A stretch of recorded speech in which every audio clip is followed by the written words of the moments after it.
Welcome to the Victorious POD podcast with your hosts, Jack Vickers and Tyler Herman.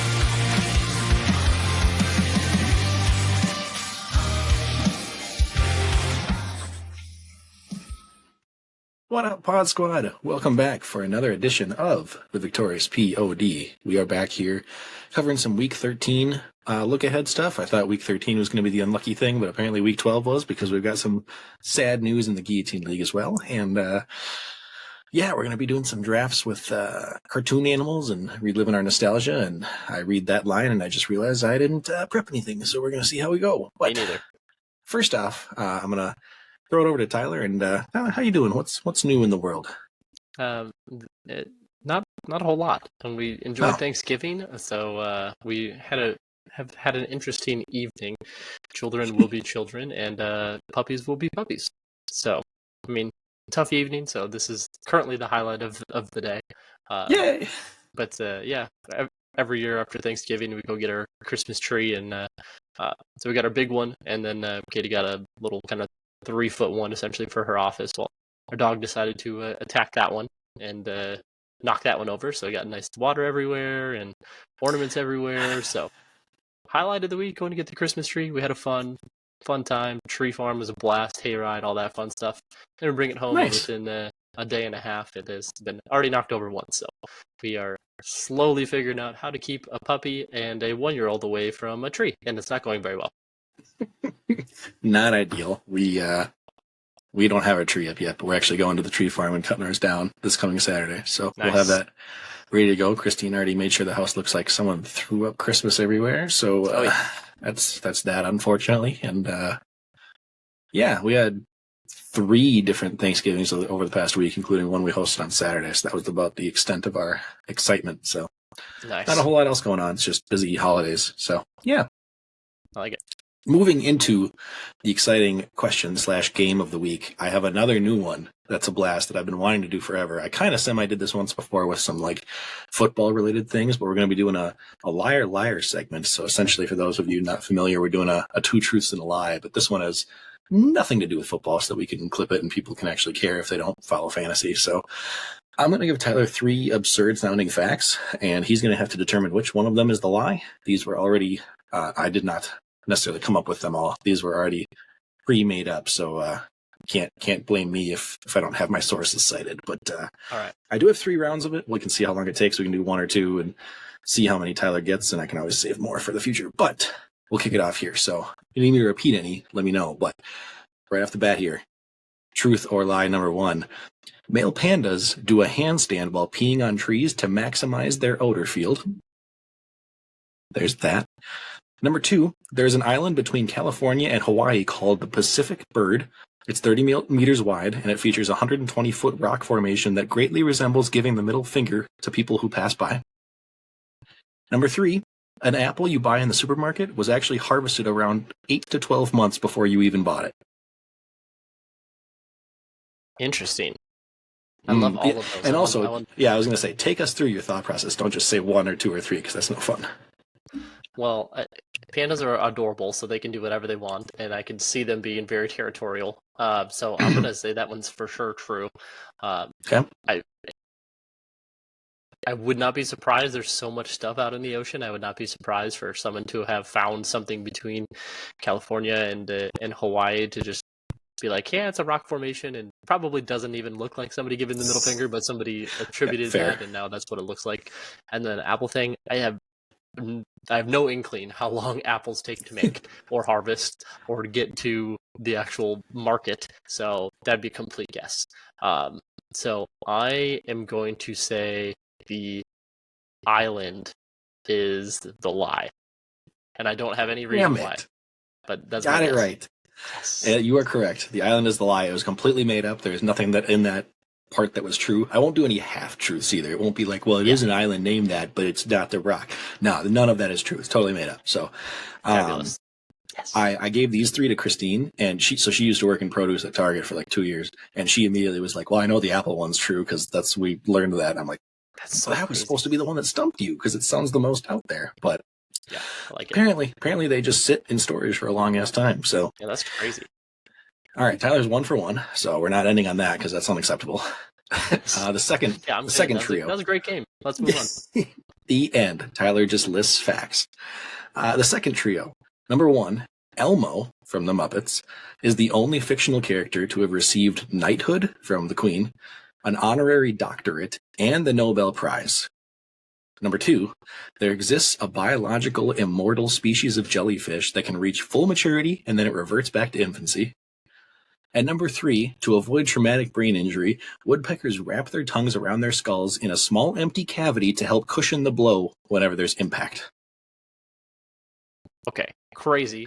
I know 3 is true because I love That's the one you... Wow. I know that's true for sure. Okay.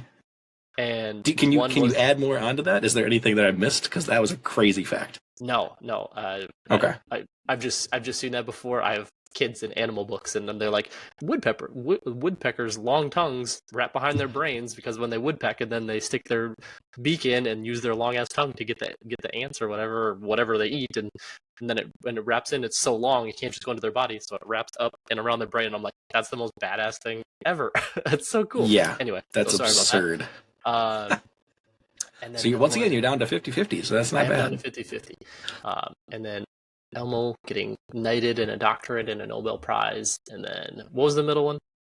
There exists a biologically immortal species of jellyfish that can reach full maturity and then revert back to infancy. Yeah, I believe that is also true, so I'm going to go Elmo. I was going to say, you didn't say any half-truths, because I'm like, I could see Elmo and just everything getting knighted and whatnot, but you also said the Muppets, and I'm like, I don't think he's from the Muppets. I think he's from Sesame Street. I put that in, and that was incorrect because it's not even in the line. I just said Elmo from the Muppets. Perfect. But I'm going to go with that. But I'm going to go with that one. You are also correct. That is also completely made up. I don't believe he has any of those 3. I confirm that he didn't have the Nobel Prize, so I don't believe he was knighted also. But the jellyfish, for whatever reason, it can just go back and technically can die from other creatures and stuff, but biologically left on its own, it would not die. So that's crazy. Yeah. By the way, I enjoy trivia, as you can tell. Yeah, this is less fun because I didn't think you'd know one every single round. So, all right, third trio. All right. 1.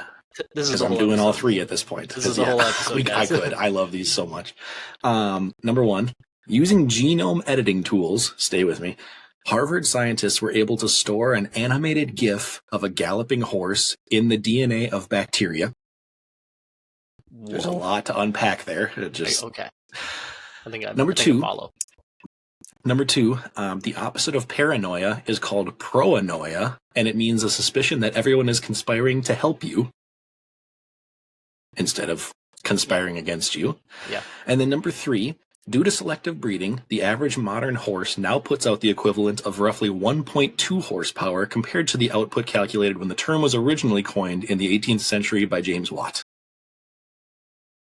That is awesome. I'm not thinking that one simply because I want that to be true. Because I never knew what horsepower was, but right, they just over time. A horse can. That's crazy. So I'm keeping that one in simply because I hope that's true. Horses are like, hey, now we got to up us up a little bit. We're no longer a horsepower. We're 1.2 horses. I'm keeping that one in for sure. And then let's see here. What's the first one? First one is using genome editing tools. Harvard scientists. I got it. So genome. I'm gonna say that one. I don't know the middle term at all. I mean, obviously, I know paranoia and whatnot and proanoia. I really want to say that one, but I feel like for whatever reason, somebody came up with that. So I'm going to say that one's correct. So I'm going to say the horse genome thing. Although that does sound very much like something Harvard would do. Just because they can. But I'm like, you're really going to put research money to that? So as much as that one probably is true, I don't want it to be true. So I'm going to say the horse animated GIF in DNA bacteria is wrong. Or is false. The horse GIF Harvard one is true. Damn it. So I was incorrect on the final. No, it's the horsepower one. It's totally made up. That one I made up. That's good.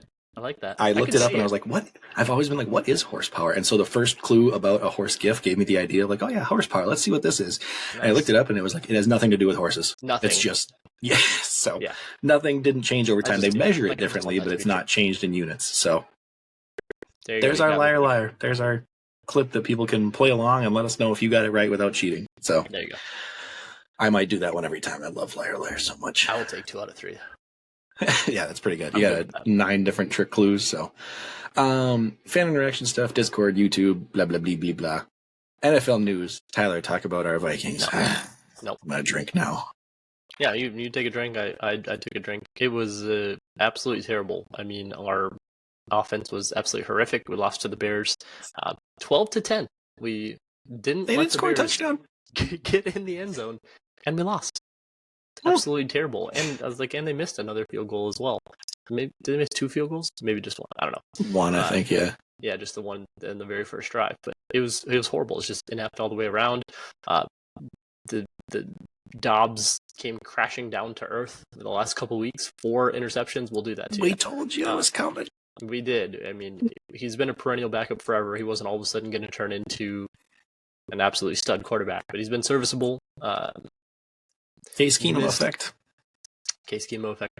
Missed Addison on a literal wide open, nobody within 15 yards, 52-yard touchdown, and was it, I believe, the fourth quarter.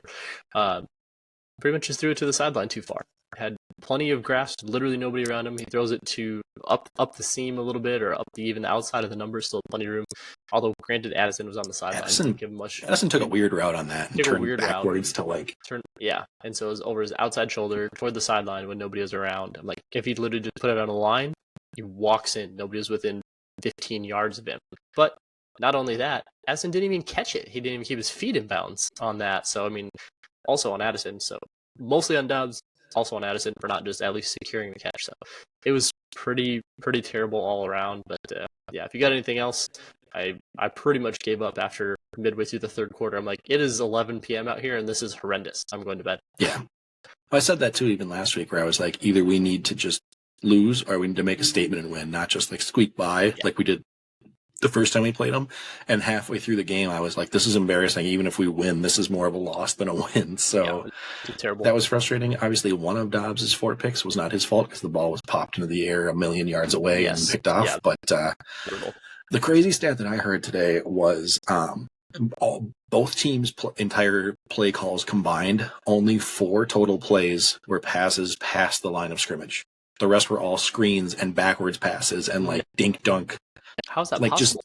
Right. I'm like, the Bears don't have a stifling defense, so it's not like you have to just get it out quickly. And it was like every single play call drawn up was just like, we're going to hit this guy here as 2 more block for him and do this. And it's like, it's not working. Like, make adjustments. And the Bears doing it too. It was like, our defense has been playing fairly well the last few weeks. So I don't get what made them think coming into the game of like, this is going to work. This is how we're going to get them. I'm like, you have a mobile quarterback. Why would you not scheme stuff up? So that just explains everything you need to know about that game. That was disgusting.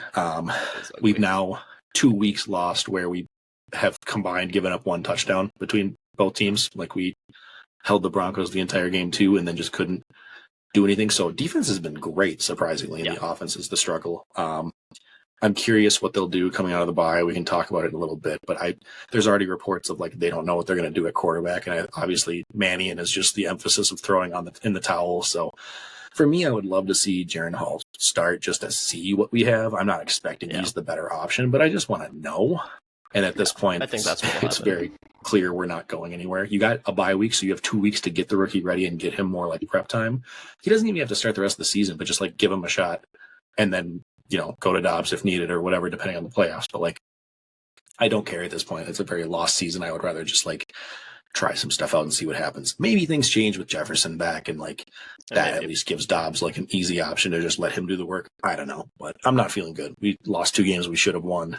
Now we have a couple more games that we should win, but like I'm stuck again in I don't really want us to because we're just going to be middle of the pack. One and done. So very frustrating. Yeah, I agree. I hope they decide to start Jaren Hall and see what we got. And again, like you said, if Jefferson's healthy and he's back out there and ready to roll, great, obviously, an added component to us. But our run game still hasn't looked great, which we needed that to get any type of anything to take a little bit of pressure off. But we'll see. But I hope it's Sharon Hall. I hope we get healthy, and we should be 8-4. We should be even better than that with some of the other losses that we've had. But now we get to fight for the 7th spot and keep that wild card spot if we even want it. But that's what we'll do. Above. We'll fight for it. But we were way above everybody and had the lead, and that lead is evaporated quickly. Yeah, we were above Seattle before we lost too, so we actually moved up to the 6th seed. So would have been. That's right. Anyways, we can't lose this week, so that's a plus. Moving into the the NFL Pick'em as things wind down. Remember, we're only going through 16 weeks. We're saving that 17th week as a tiebreaker if needed, because it looks like it might be a thing. Through 16 weeks, we got Nick, Tyler, Nate, and myself all tied at 18 after a couple of losses. Nick and Tyler both got the Patriots wrong this week, but Nick got the Titans right. Tyler got the Chiefs right. Nate went 2-0 with the Giants and Tennessee, and then I went 2-0 with Tennessee and the Cowboys on Thanksgiving Day. Mac keeping it close at 17-7. He got 2-0 again, keeping it on our heels. He got the Giants and KC right. Foster hanging in there, went 2-0 again, got the Chiefs and the Titans right. Very similar teams as you can see here throughout. Connor 1-1. He mirrored Nick and went Titans and Patriots, got the Patriots wrong. Joe surprisingly has a 3-win streak going on now with the Cowboys and Pittsburgh together. So he's at 10-14, seeing if he can make it back to 500. So that brings us into week 13 with what little teams each of us have left. We're kind of coming down to the wire of who we can and can't use. So who do we have for 13? It's starting to become a struggle for sure. For myself, I'm going to take Dallas over Seattle on Thursday night, and then with very limited options, with a lot of my teams left, I've got like the Bills and Philly and San Fran, and they're playing each other, and Baltimore, and like those two are on a bye, and then two play each other on a very good team. So I'm not going that route. So I'm going to take Dallas over Seattle, and pretty much the only other one that I had left, because the other one I have is Chicago, also on a bye. So I'm going to take Carolina over Tampa Bay. So I don't love it, obviously, but that's what I got to do. Divisional game, I'm hoping to at least keep it close, and after firing of Frank Reich, they'll rally around it and pull out a win somehow. So that's what I'm going to go with. Dallas over Seattle, Carolina over Tampa Bay. Jack, you got a couple big dogs coming out, so we're going Dolphins over Washington, Chargers over Patriots. Nate is going, and pretty much everybody else from here on out is going the opposite of me. Tampa Bay over Carolina, Jacksonville over Cincy. Connor, Tampa Bay over Carolina, Detroit over New Orleans. Joe, Tampa Bay over Carolina, Dolphins over Washington. Foster, Tampa Bay over Carolina, Rams over Browns. Nick doesn't have Tampa Bay left, so he's going Indy over Tennessee and Atlanta over New York. And then we're back to Mac, and he's going Tampa Bay over Carolina and Tennessee over Indy.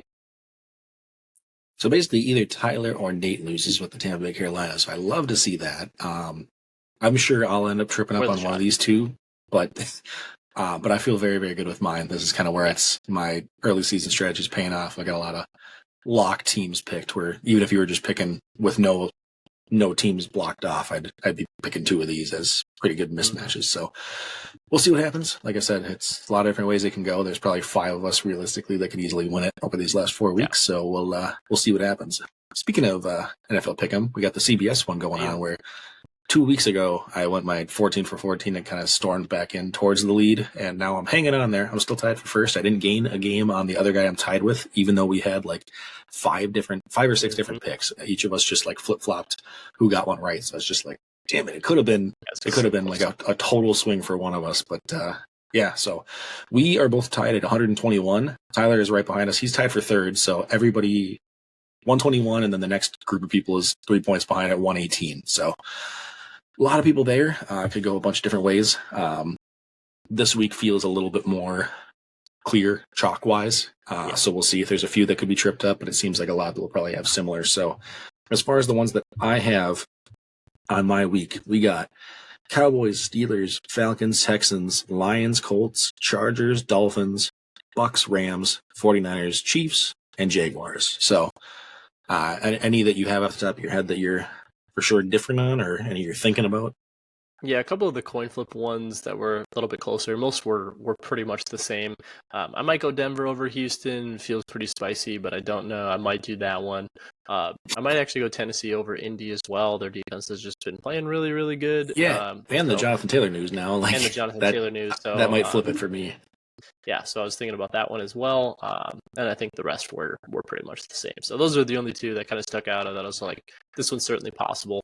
But yeah, so hopefully I'll at least get a differentiator from the other guy in first on one or two of these versus yourself, and be able to at least get a point or two. Other than that, That would be nice. Yeah, if I don't do it this week, probably week 15 or 16, I'm gonna get a little crazy because I'm not taking third. I'm either taking first or I'm taking ninth.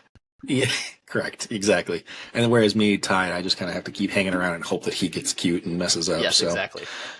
I do think the Texans shut down the Broncos' win streak this week. I think they've just been getting by too long, and while they're doing great, it's not. I don't think it's top end, and I think Texans are on a roll. The only other one I considered that was spicy was I have the Rams over Cleveland right now, obviously with the QB1 and QB2 injuries to the Browns, but their defense just is good, and I think people are going to be all in on the Rams after the offensive explosion last week, and I don't think that's norm. That's going to be the norm. Mm-hmm. So. Rams being the 70-30, I could see myself being sneaky with the Browns, but we'll see what happens. Yeah. And then basically a pick 'em, the 49ers with the Eagles, 49ers at 45%. I went them just because I think head-to-head, I believe they're better, but technically they're the underdog with Eagles being at home, so that could be a make-or-break one, but we'll see.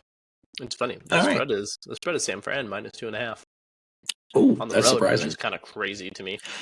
Yeah, 10 especially and 1, or 11-1, right? 11-1, and you're a plus 2.5 dog at home, and you're the number one in the NFC. Like, that's crazy. And same thing after last week when they just went off. Hurts goes for 5 touchdowns, and I believe on paper their offenses are about the same. The Eagles is probably a little bit better, but I think the difference is the 49ers defense is just significantly better. So. Exactly what I was going to say. San Fran's defense is much better than Buffalo's defense. Yep. So, all right, moving into general fantasy talk, we got some swimming upstream. Maybe. If it loads. I believe in you. Come on, soundbite. I believe in you. Just keep swimming. Just keep swimming. Good job, swimming. Well, it'll play sometime in the middle of this. That was fun. Yeah, right when we're talking. So we're tracking our season-long ones. Last year, I had 263, Tyler had 337, so we're basically just trying to catch those and set the new records if we can. As of now, 2023 through 12 weeks, I have 215.48. That puts me at QB8. I am now up to QB8 from last week, and I have 2 points behind QB7, so very, very doable for this week, too, which is feeling good. Tyler's at 152, and he's at QB17. Yikes. He's up 2 more spots, though. You were at like 23 for a while. These buys and injuries. There's been a major quarterback injury the last 4 weeks, so I mean... Keep them going, and Tyler will just shoot up that board. So you're telling me there's a chance. I played the soundbite, but apparently they're not working. 39 points off the QB12 mark. Oh, Lord. Definitely doable to get close, so we'll see. Week 12, I went with Jordan Love versus Detroit. Exactly what I thought would happen. I didn't think he'd look that good, but I thought they'd be scoring a lot to keep up. He had 26.62, so that's, I believe, my high on the year. I think so. And then Tyler went Derek Carr, picking against his own team, the Falcons, and Carr went and got 10.86. I'm putting zero thought into these. I'm like, this one. It didn't help that everybody was hurt. Michael Thomas went on IR before the game that week. They lost Olave in the first half. Shaheed went down like first quarter, so not ideal. Yeah, I was like, okay, everything I touch dies. Why does everything I touch die? Because that's just been for me this year. That's just how it goes. Yeah. So week 13, you get the first pick. So what are we doing now? Forget you, Packers. I'm going to kill the Packers. I'm taking Jordan Love against KC. And again, a really good defense, so I don't project good things for Love, but he was easily the best option of who was there. So I hope I ruined him. I don't even care anymore. I'd love seeing the Packers suffer. Last time you tried to take them down, he did really well. So, I mean, I don't know. He did. He's playing incredibly well. Real streamer-wise, if Jordan Love's out there, I would have no issue. Likely trying to play catch up. They are playing at home, I believe, in Green Bay. Still no Aaron Jones. I mean, AJ Dillon did all right, but you're not going to run on the Kansas City defense very well anyway. So if you're playing from behind, my guess is you're going to have to pass. Jordan Love will use his legs a little bit as well. So I could see a 16 to 18 point outing for him. Yeah, I looked at all the options, and then I went to the doc, and I was like, please don't pick Jordan Love, because I hate everybody else. And you did, so I don't feel bad. Good. There's no chance I'm taking Will Levis or even Baker with injury and stuff.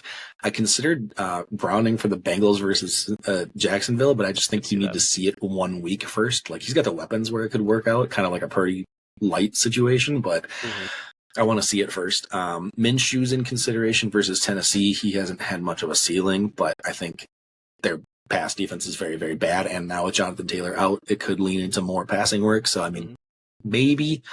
As of now, I'm basically just inversing what we did last week, where I took Jordan Love and you took Derek Carr, because I'm going Derek Carr versus the Lions. I took Jordan Love versus the Lions, and it worked out, so I'm going to go Derek Carr. I'm concerned about the lack of weapons. Detroit is 28th against quarterbacks, so that feels like a good matchup play. I'm praying at least one of Olave or Shaheed plays to give them some kind of option, because with Michael Thomas out, there's nobody. If both of them are completely out and he's just rolling with backup scrubs and stuff, then I might pivot to Minshew, so I'll let Tyler know ahead of time. But if at least one plays, I'm in. So that's my hope as of now. Yeah, if both of them are out, Kamara might have 12 catches again. And then freaking Jawan Johnson's going to have like 2 touchdowns out of nowhere. So, yeah. Sure.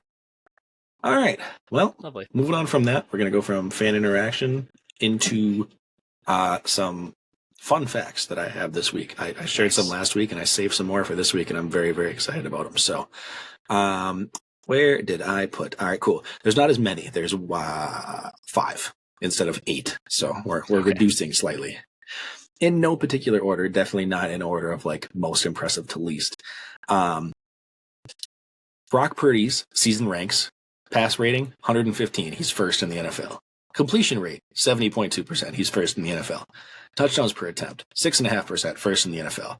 Yards per attempt, 9.7. First in the NFL. So not just touchdowns and not just letting all of his weapons do the work, but he's also accurate. He's also good decision making. Like I think everybody keeps giving the knock of like, well, he's got so many weapons and that's why he's like doing good. He's just a good system game manager. Like, dude is like an actual diamond in the rough. So seeing all those stats at just top of the league is just crazy. Number 2, the last 4 weeks with Dawson Knox sidelined, everybody assumed it would benefit Kincaid, but also like there's nobody else on the team besides him and Diggs. And yet in the last 4 weeks, Kincaid has more receptions, yards, and touchdowns than Diggs, and they both have exactly 32 targets. So that stat was mind-blowing to me. Yeah, that's crazy. Diggs has not benefited. I don't think there's a Diggs-Knox correlation, but Diggs has not done anything when there's been less mouths to feed. It's been only improvement from Kincaid. So, bananas. Yeah, Diggs has been weirdly bad the last couple of weeks. Yeah, not ideal when you have him in both dynasty leagues. So, number 3, Michael Pittman has more targets than anyone in the league this year, except for Diggs and Jamar Chase. That's it. Like, that's just bananas. So don't think of him as the target guy, but he's been hyper targeted this year. We talked about it, I think about 2 or 3 weeks in, that we're like, is this sustainable? 13 targets, I believe, were his first 3 weeks, something around there. And he's got like upper single digit, low double digit targets almost every single game. Every week. Crazy.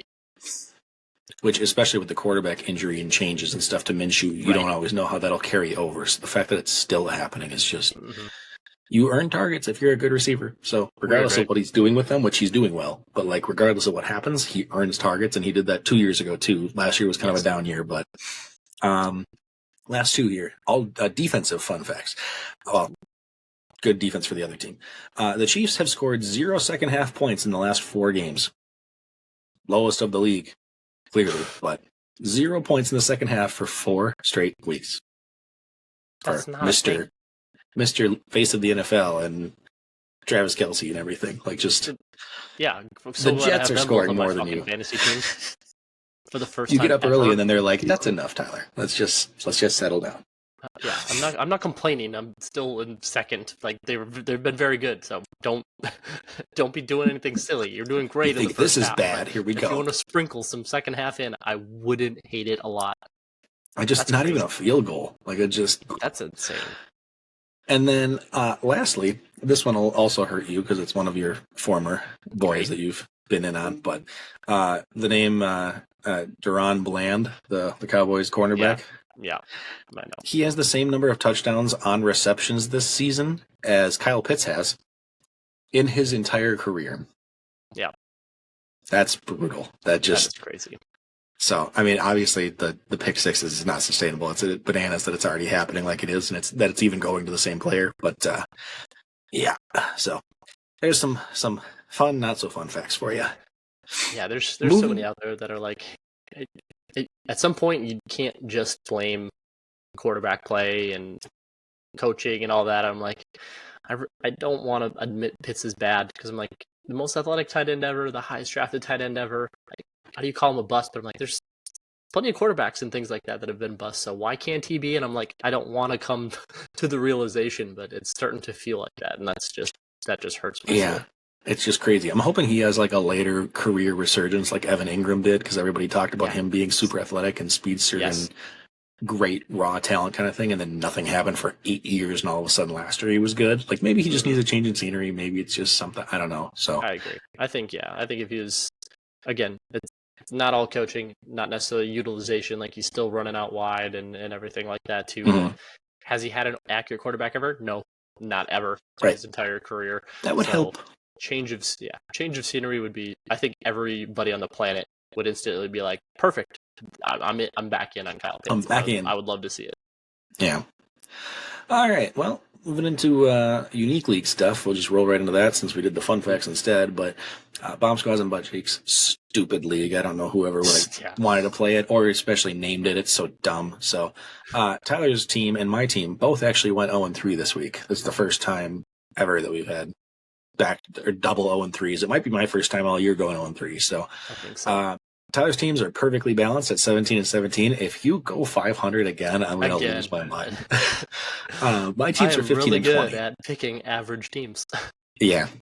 Mine are 15-20. I'm just trying to at least, like, for bragging rights, get into second place because Tyler Walters is at 8. So he's less than half, and it's not going to change. No. That's all we'll talk about for that one. Guillotine League. I already forgot, and I didn't want to cover this, but 18-team league, I ask the question every week, did we survive? No. It finally happened, as you see Tyler's head disappearing from the screen. I can't believe you did that completely. That was flexible, and I would have, like, fallen out of my chair. But Tyler finally got cut on a week he got screwed on. 1 point from Adam Thielen, 6 points from Saquon. It was just too tough of a hole to climb out of on Monday night, combined with the fact that Hawkinson couldn't do anything with that garbage offense. So the round of 7 reduced to 6 and left Tyler behind. He said it last week that it was going to happen and he was going to finally have a bad week after a bunch of good ones. Yep. The first week in a month that I wasn't on a close call chopping block. The last 4 weeks I've been in the bottom 3 and scraping to survive. And finally, like through Thanksgiving, I'm like, sick. I'm safe. I feel great. Friday came along and Mostert went off, and I was like, I finally don't have to worry. And then all of a sudden I check and I go, oh no, but it's Tyler. We reversed. Oh God. And so I literally texted you. I was like, I just want 1 week where neither of us have to worry. And I'm like, finally I don't. And then it didn't work out. So Lamar was brutal. Thielen was obviously brutal. I'm like, it's not even like he had 3 targets the whole game, and they were never winning. I'm like, it was just poor utilization and bad managing by me as well. I mean, I tried to get too cute and play matchups and things like that. So I sat Jonathan Taylor for Saquon and against Tampa Bay. He got a 1 yard and a 4-yard touchdown, so that would have been enough to win. So it's tough. It is what it is. I mean, Lamar I think only had 14, so it took 3 bad games all at the same time for me to lose, and I think I only lost by like 12.5 or something like that. So I feel like I really had a top 3 team. Oh yeah, I think it was you, me, I and had Ben. A lot of good players cut, so it was brutal. Yeah, this was like there haven't been many weeks where there've been more than finish. By the way, what did I get? 7. I was gonna say you took 7th, and that's the worst one. Yeah. Finally, I took 8th, and for the longest time, you were like, I'm always top 4, and now at least it evens out somewhat until I lose this week, and then never mind. Yeah. But, yeah, I was the top scorer, like, most of the year, and then in the last 2 weeks, Tyler passed me to be the number 1 scorer on average, and I was 2, like, we were both at 116 and change, and now he gets cut, so obviously not one of the worst teams. There's still a couple of teams out there that I can't believe are surviving, but here we are, so good players that have been cut from Tyler's team. Lamar, Jahmyr Gibbs, Kamara, Saquon, Jonathan Taylor, Keenan Allen, TJ Hawkinson, Tank Dell, Adam Thielen. Oh, it's a lot of people. I don't even There's know a where to lot put of the people beds that are on. good at football, or so I thought. Notable bids from last week, week 12, Ben put 177 on Diggs, just blowing some of that money because nobody else put even half of that because we're all poor. Someone got ETN for 120, Pollard for 80, Brian Robinson for 70, and I stashed Zach Charbonnet for 22. Looking back, it probably didn't make a lot of sense because he's not going to play over 6 of my other guys, but it was hopeful. He played the 49ers, so I knew it was going to be rough, but I mean, maybe Kenneth Walker stays out longer and it turns into something. For now, it's just a depth piece in case what happens to me every year in the top 5 where all of my guys get hurt and I can't pick anybody else up. Right. So as far as other unique thoughts, Tyler basically gave his that he hates his entire team, but Lamar sucks, Thielen sucks, Saquon sucks, I suck, I made the wrong I'm call. convinced you made a rampage after because Thielen played bad and you went and got Frank Reich fired. Jonathan Taylor played bad, you went and broke his thumb. Lamar played bad, you said NFL schedulers, put him on bye next week. So I think you just... I mean, hey, I'm Got all about the payback. performance. If you're not going to perform, I'm coming after you. You hear me, Patrick Mahomes and Travis Kelce on my other teams? I'm going to put some of the guys on I'm from ready your for team the onto mine. backlash after that. Oh, God, yeah. As far as my team, finally saved up all those points I hadn't been scoring the last few weeks, and I went out for the top score at 180. Josh Allen had 41 points. Derrick Henry finally scored twice. My Kyron Williams stash from like week 6 or week 7, whenever he got injured, paid off for 38 points. Other than Taysom Hill, my tight end at 10, everybody else was at least 15 points up to 41. So very consistently bananas. I also picked up Zay Flowers on Sunday morning for $0 and just dropped a different running back that I didn't need, with Mark Andrews out, thinking, hey, maybe he turns into something and I don't have to try to buy him next week. He scored 23 on my bench, so that feels really, really good. I told Tyler I really don't trust Derrick Henry or Mostert as my running back 2/flex, but the rest of my team feels good. So I feel like I need maybe one more guy, and I also need to survive this week because Josh Allen's on bye. But I got Kyler. He's playing against Pittsburgh, but I think he's good enough to get the 18-ish range and keep me alive. So feeling good. I just need to make it to the top 5 where nobody else can keep bidding and see who I can get from Tyler's team this week. So try to avenge you and carry on in your name. Yeah, what can you do? Best ball. I lost, so I'm at 6-6. I am in 7th place, tied for 6th, but I'm below in the points, so I'm just out of the playoffs for now. Not feeling good. Feeling worse with Jonathan Taylor also out, so this is going to be rough. Oh yeah, that's right. Yeah, I won, so I stayed in 3rd. I'm luckily in the playoffs since I got the points tiebreaker. I think I have the 2nd or 3rd most points in the league, but the 2 people above me are like 9-2 or whatever. 10-2 now, so they're guaranteed the 1 and 2 seed. So the best I can do is 3rd seed, but I think 3 of us are tied at 7-5. So I could get 3rd, 4th, or 5th seed pretty much as long as I don't go 0-2 these last 2 weeks. I should be at least be in the playoffs, and we'll all play each other, and the other 2 will get buys anyway. They're both legitimately locked into the buys. There's only 2 weeks left, so they're both guaranteed the 1 and 2 seed, which is crazy. Yeah, 1 game separating 3rd and 7th, so that's fun. Right. Stupid and the top thing. 2 are like, hey, by the way, we've locked up the 1 seed since 2 weeks ago. Yeah, pretty much. All right, and then the DFS league, another stupid league to talk about. Shout out to the top 3 scores of the week. This is my favorite one. Top 3 scores of the week: Glick 165, KP 161, and Jordan 158.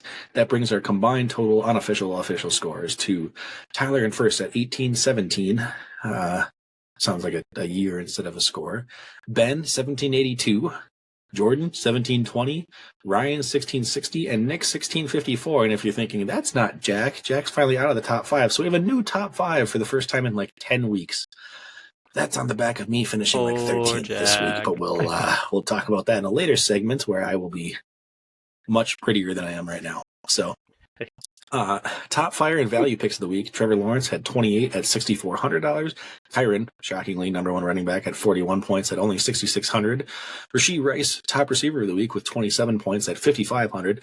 And then Pat Fryermuth, the Muth himself, only $2,900 because nobody knew he was going to play, but he went out and put up 24 points as a tight end. So we'll get into some of my next picks of the week in a little bit. But for now, we have matchup recap. Awesome. Kicking it off with Victoria's Secret for Week 12.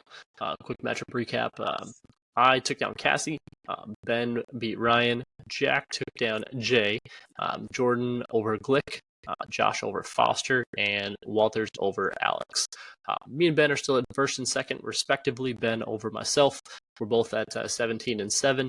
Jordan is in sole third at 15 and 9. So just 1 week, aka 2 games, since we do the head-to-head and top 6 scores. So potential for 2 wins every week. Josh is in fourth alone at 14 and 10. Jack is in fifth at 13 and 11. Alex also at 13 and 11 and 6. Jack's got the tiebreaker. And then last two, essentially we've got 8 people for 6 playoff spots. Because in the last 2, Glick and Foster still have a shot. They're in 7th and 8th respectively at 12 and 12 and 11 and 13. So possibility for 4 more wins on the docket here over the last 2 weeks. So pretty much those are the 8 fighting. Due to the number of points that Jay has, he's the one that is in 9th, but I think he's too far behind in points to likely catch up. So even though he's mathematically still in with number of wins, I think the points tiebreaker will keep him out.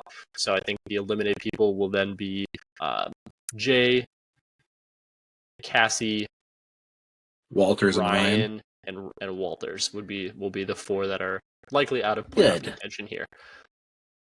No back-to-back defending champion. No back-to-back defending champion, not this time. And we've never had that. This is year 15. We've never had a back-to-back champion. That is true. That's pretty crazy. Right. Moving into Dynasty Leagues. How'd you do in both leagues this week? Yeah.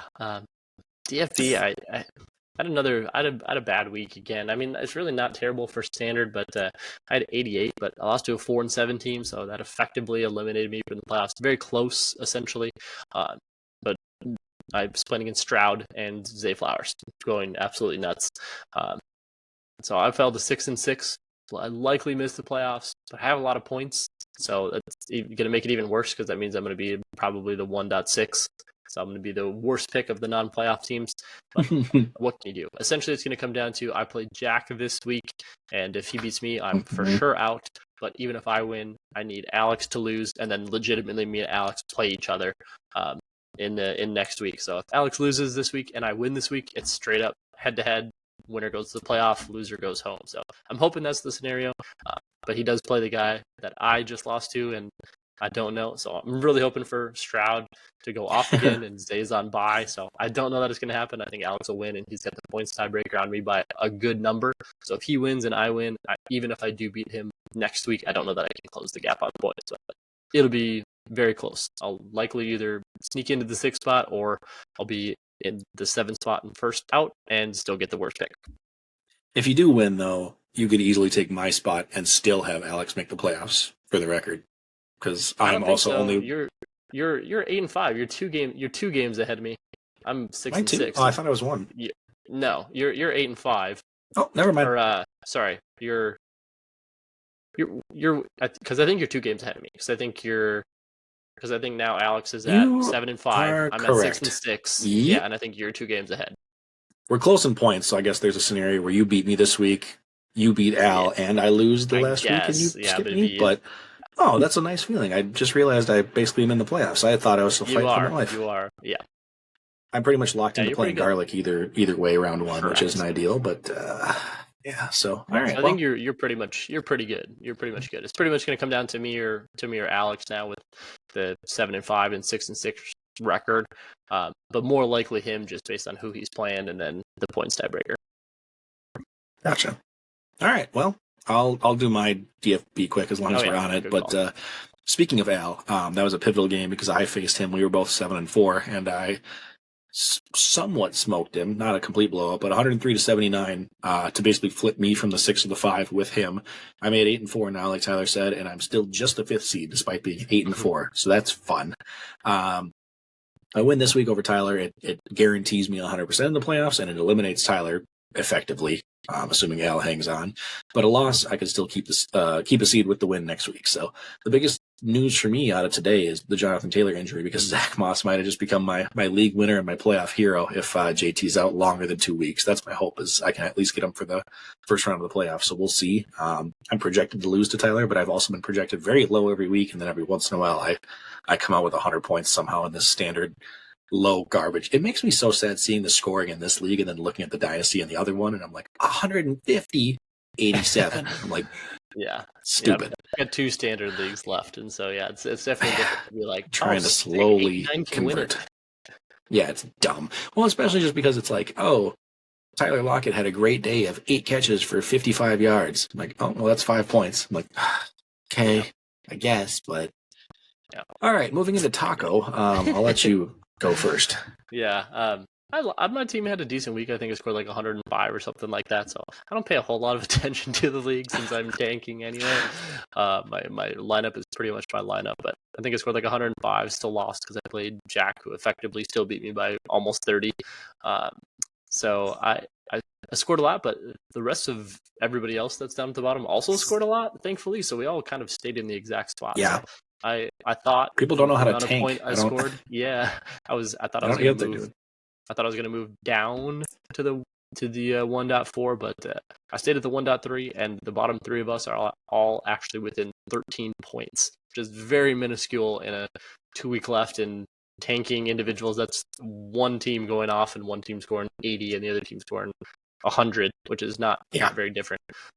So kind of crazy. We're definitely in a fight for that bottom 3 pick, and it'll come down to, for sure, week 14 to figure out who gets what of those picks. Joe passed us a little bit. I think he's closer. I think he's like 20 something points more than me for the 1.4, so it might take a pretty bad couple weeks for him to get one of these top 3, but certainly still possible to have a 60-point week and somebody to have a 90-point week, and that's 30 right there. So things will get crazy for us here at the bottom. We're all going to try real hard to be really bad.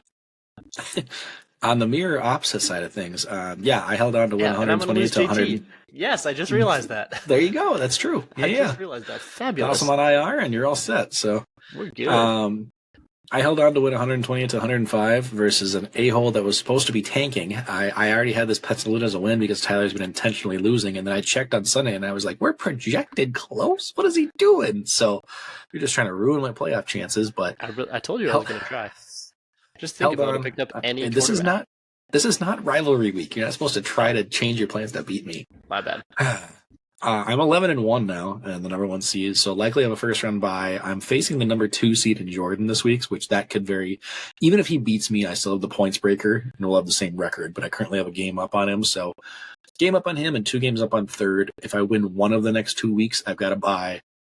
If I match Jordan the rest of the way, I also keep the number 1 seed. So we'll see. It's week 14, I face Nick, who I'm assuming is going to be coming on the wire trying to tank, so I should be fine, but you never know. This week might be a little tougher because I'm missing Diggs and Lamar, so we'll see. You need to be at full strength to be facing Jordan, so I expect to probably lose this week, but then hang on to it next week, and that would be just fine because we keep Mac out of the first round bye, so that's a +2. All right, not really much for ad drop it like it's hot just for time's sake. The only big money ad, shout out to Tyler for spending 43 doll hairs on Isaiah Likely. So I don't even have any reason I did that. I was like, I just don't want anybody else to have him. I have Kelsey, and I'm like, I just don't want anybody else to have him in case he decides to be good like he was prior. I agree. I didn't even put a bid in on him because I was like, I'll just roll with McBride. But yeah, I like the idea of nobody else getting a cheap tight end for free the rest of the way. So whoever had Mark Andrews, suck it. And then really quickly, oh, well, never mind. He's already out. Really quickly, we won't dive into these a whole lot. I'm going to truly just try to give a letter grade and then like one sentence of who I thought won. But we got 2 redraft trades that usually don't happen, so we had to at least address them. Kind of a 2-parter, but the first one was Tyler and Glick. Tyler sending Tony Pollard, Zay Flowers, and Kate Otten to Glick for Gibbs and Achane. So my letter grade is B for Tyler because of the Achane injury. Obviously, you wouldn't have known that. Before that, I would have probably said an A-, and I will say a B+ for Glick because Zay Flowers can be a sneaky flex guy. I can't imagine you're relying on Kate Otten, but I think Pollard you're getting at like a lower value, but I like the Gibbs side more. I think Gibbs is the best player of the 5, so that would be the win side for me. Yeah, it And was that's it. it was it's pretty iffy. Me and Glick went back and forth for a while, not really deciding on players, more so just like we were both like, I don't know if we really want to do this. Like we both were like, talk me out of doing this because neither of us actually want to do this trade, but it makes sense for both sides. He's like, I need the consistency. I need the players that are gonna be here and play. I can't afford Achan not playing for me, and I'm like, I get it. So you need the depth, and I'm like, I'm closer to the top of the ranks, so I can take on the risk for somebody who's potentially good in coming back, even though he's in a timeshare or a split. He's looked so good when he's played, so I'm like, Gibbs is, like you said, kind of been that best asset. So I'm like, screw it. We don't do a lot of redraft trades, so it was a lot of Yeah. let's just give it a shot. Maybe it ruins my whole thing, but I don't think so. And then Pollard and Zay Yeah. Flowers both went bananas this week, and I was like, okay, Of course. that was Yeah. naturally that's how it goes. And I have Kelsey, so he just said we were going back and forth, and it was essentially just the 2 for 2, and he's like, throw on K. Dotton and deal. And I'm like, all right, that works. Fine. So it was good. Yeah. We'll see how it goes. If Achan is healthy, obviously I think That I think I that's win the it. difference If maker. not, obviously I lose it. You're very But clearly in the playoffs and with a bye, so right, assuming that happens and he comes back in 2 to 3 weeks, this is like a playoff team trade versus him just trying to stay alive. So yeah, that'll exactly. be whether you win or lose, but you can't really base it on injury because it just Yeah, is what it is. and And Zay's on bye this week anyway, so mm-hmm, I don't it's I don't know if sneaky. Glick took that into account, but I was like, Nope. so I'm I like, love doing the move where I all trade a right, player who's going to be on bye in a week or two to somebody else and then be like, oh, good luck. Oh, hey, we're playing each other this week and he's on bye for you. That sucks. yeah, So, he's good though. He's a good, the like you two, said, he's a good flex for him. yeah.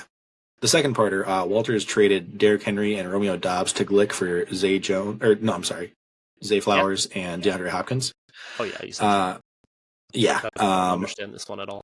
No, I don't either. I think that was just stupid, and it was prior to this weekend where I guess granted Walters still had a chance to not be eliminated, but this feels like a team that was out of the playoffs just giving away players to an extent because Zay Flowers I get, but I would have much rather had the Derrick Henry and Romeo Dobbs side. But I also feel like it's kind of just like gross older players that are underperforming. I just like the Derrick Henry potential in the playoffs much more. So it seems odd to have just given these to I agree. Glick when like really is the difference maker of like you going off and going undefeated the last 3 weeks to survive and not be eliminated going to be defined by Flowers and Hopkins? Like really? Right. So Yeah. I got a I big don't know. old D plus for Walters, and I would say like a B to a B plus for Glick because I don't really think he gave up anything of value. I actually I like Dobbs over Hopkins, but Flowers over Dobbs. So I guess you take a slight decline on a receiver, but you basically get to plug in Derrick Henry. So that's my Yeah. 2 cents. Yeah. Glick somehow went from uh,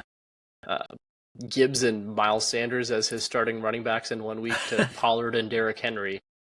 Yeah, I'm like, I think and I'd added take that. Flowers.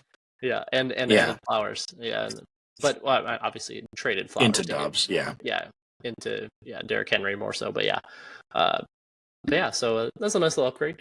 Take yep. Gibbs and Miles Sanders for running backs, and instead you can have Pollard and Derrick Henry. I think everybody would make that trade.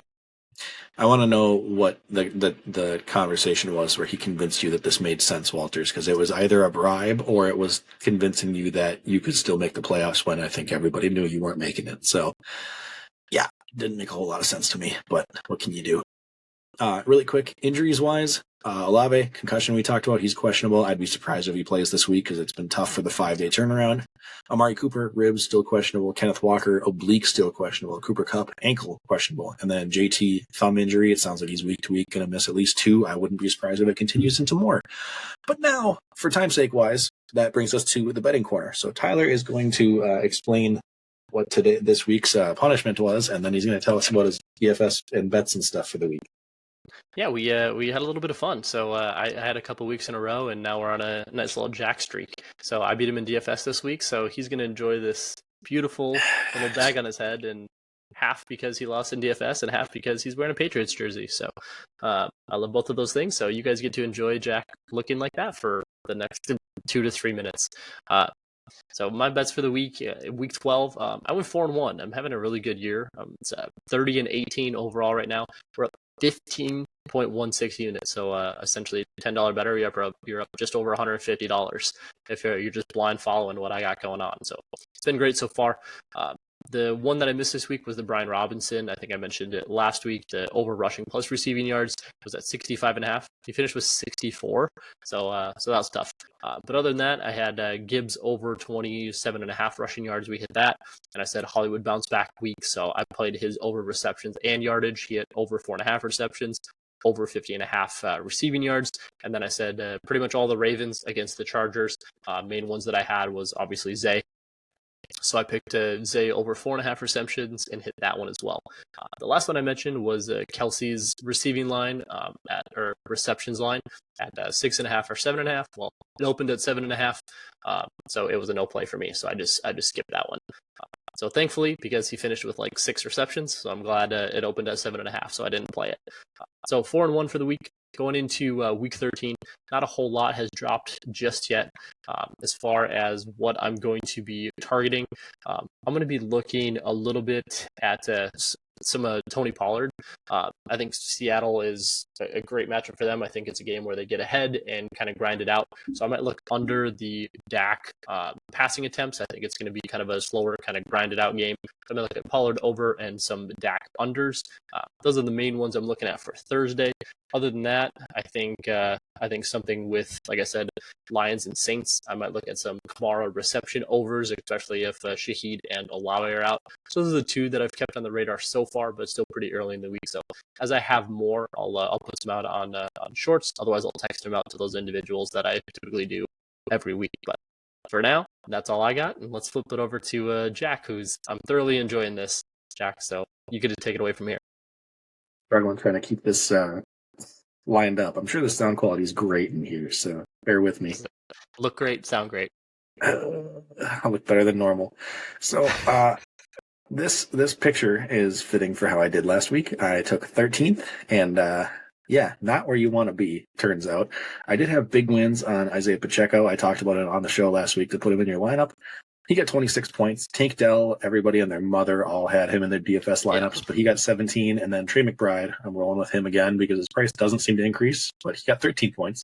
I then had losses from Saquon with 6, Rashid Shaheed with the injury got 2.5, and then Puka.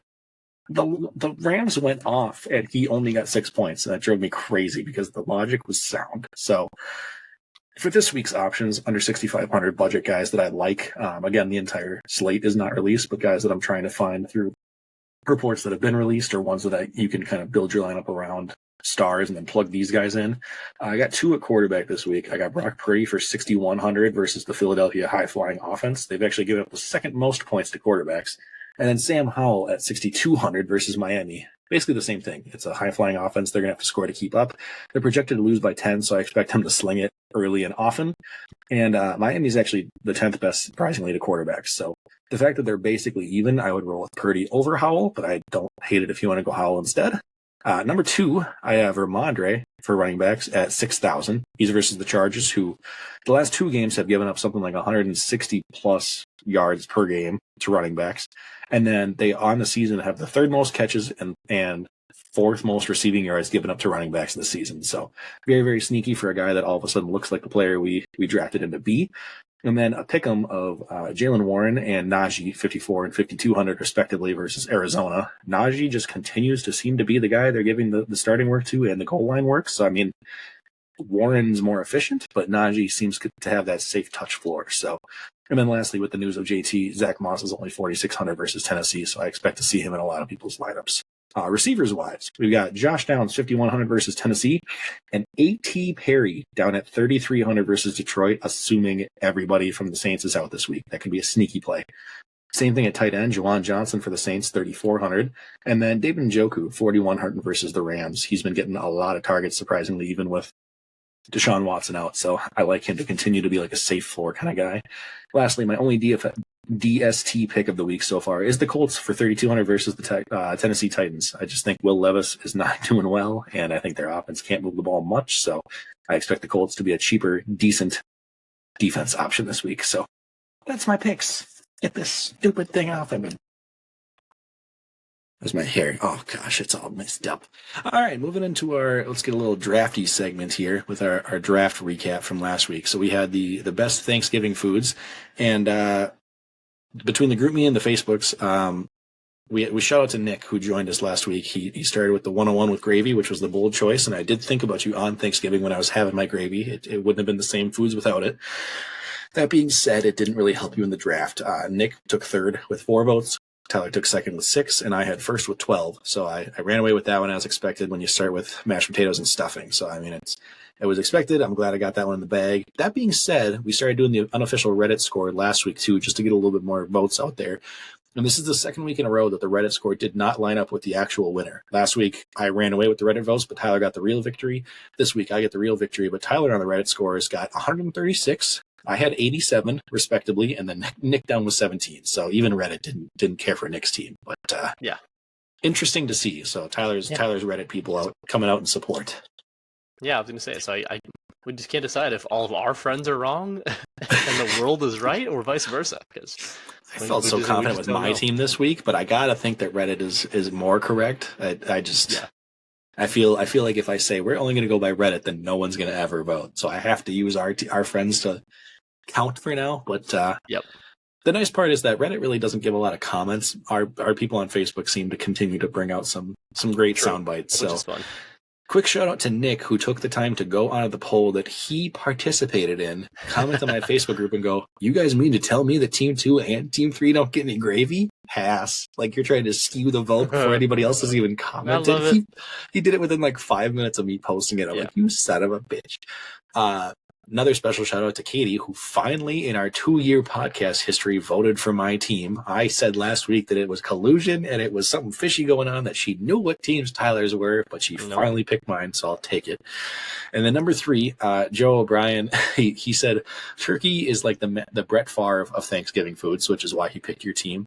And then I was like, well, yeah, but are you telling me that turkey's better, or are you like give me more info? Like, do you think turkey's the best food, or are you just picking it because it's like with it? And he goes, well, it's called Turkey Day, not ham or mashed potatoes day. Duh. Like, okay, fair enough. So these are the bites we live for. So that brings the season 2 total up to me for 6 and Tyler for 3.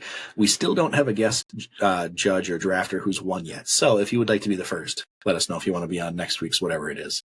This week, though, we got best cartoon animals. And if we go back 2 episodes ago, I had the first pick for movie sequels, I believe. So Tyler actually has the first pick now. We're just, when we have a guest drafter, we're not even counting. We're just doing random orders. So Tyler gets to lead us off with a draft that I prepped for as you were talking during this episode. Yeah, I'm staring at lists right now. Perfect. I don't have a clue. I'm trying to think through them off the top of my head.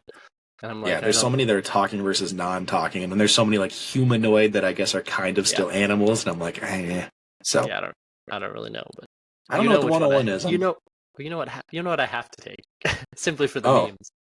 Oh, now I don't know. Oh no, just because we've talked about it. What have you always drafted the last? You leave that one alone, you son of a. I'm like, I have to, just because everybody's going to think it's your team, so then I'll win. That's a great point. Yeah, so that's what I'm going to do. So for no other reason than I don't even care if I lose the draft, but just so you can't have him, I'm taking Scooby-Doo. That's it. There's no reasoning other than you can't have him. Period. That's it. There's my list. We're doing this live. Yep. That's it. Well, then I will be taking Scrappy-Doo. No. Yeah. This is really hard. There's so many. As soon as I pulled up the list, I was like, oh man, there's a lot of animals that I forgot were a part of this.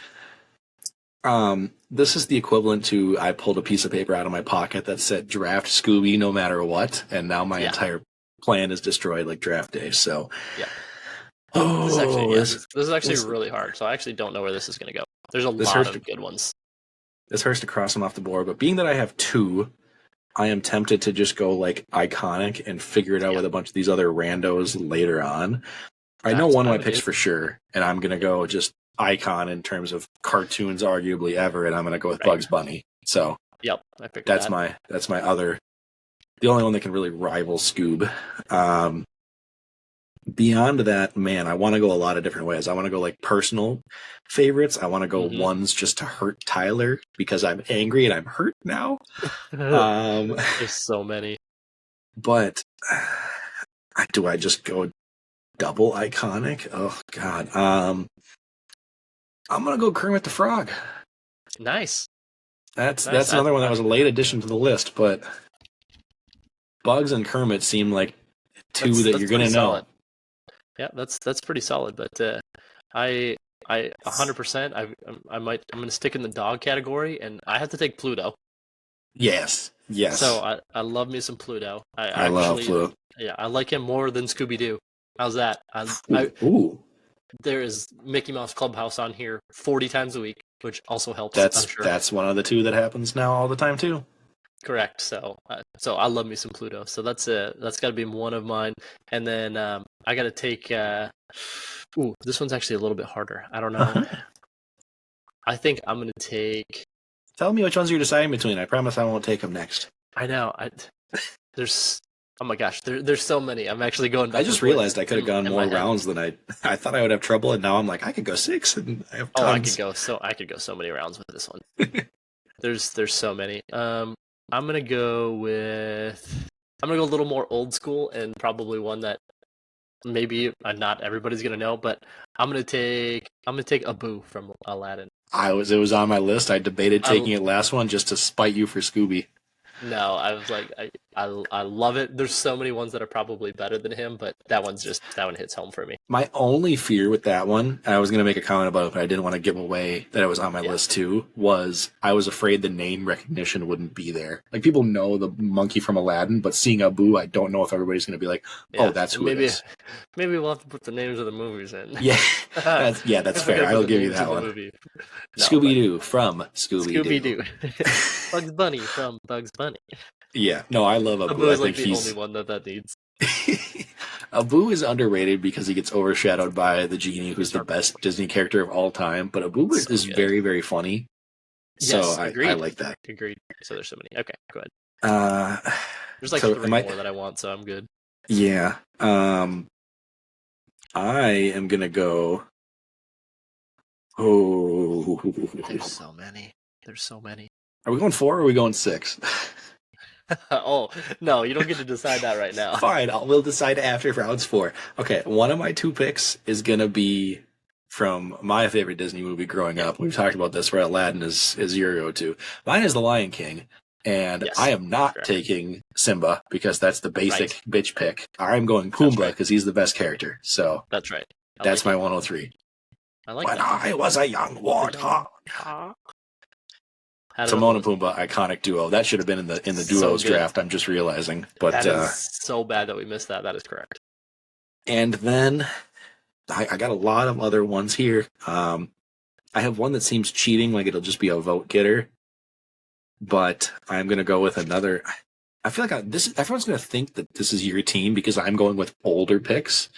Yeah, I told you I'm gonna win because everyone's gonna be like, "See, Tyler's an idiot," and then vote for me and be like, "See, that's right. I knew you guys were just voting for Jack and not you weren't voting." Scooby is just the red herring every draft now. I am gonna go. I will leave the one on the board that seems like the vote getter, and instead I am gonna go with Tigger from Winnie the Pooh.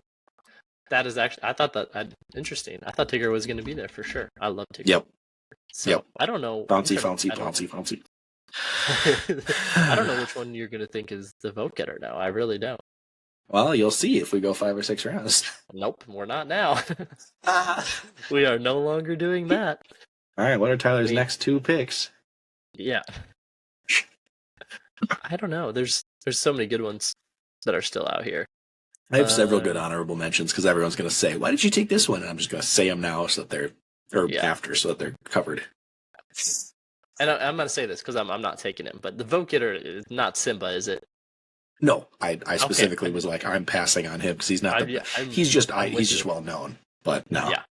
Yeah, because I'll tell you. I thought about I kind of thought about the main ones. I thought about like Mickey Mouse isn't Goofy, but I'm like, I already got Pluto, and I'm like, Mickey. I think you went the right call with of the Mickey group. Pluto is I'm definitely going Pluto. So.